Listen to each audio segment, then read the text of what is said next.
ندشن احتفالاتنا بثورة 26 من سبتمبر برفع علم الجمهورية اليمنية خفاقا في كل بيت وفي كل مكان وفي كل متجر وفي كل مدرسة وفي كل فصل.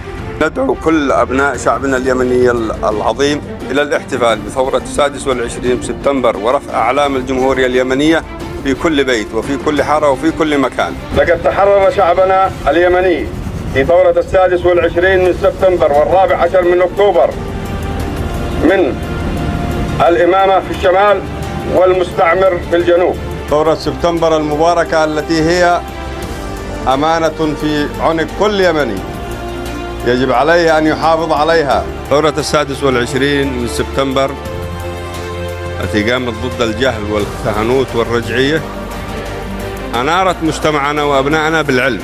هذه الثورة التي عملت التحولات العظيمة لشعبنا اليمني وأخرجته من الظلمات إلى النور، من حكم الإمامة والكهنوت إلى الحكم الجمهوري الديمقراطي العادل. الثورة التي أزالت عهود التخلف والكهنوت وحولت ونقلت شعبنا من عصر الإمامة إلى عصر الجمهورية، إلى عصر الثورة والديمقراطية والحرية.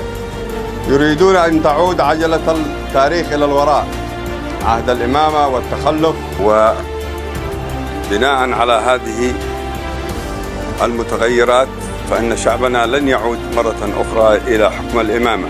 إننا اليوم نجدد عهدنا من الساحل الغربي بالثبات على أهداف ثورة 26 من سبتمبر المباركة. ونحن نؤكد أننا مع مبادئ ثورتي سبتمبر وأكتوبر.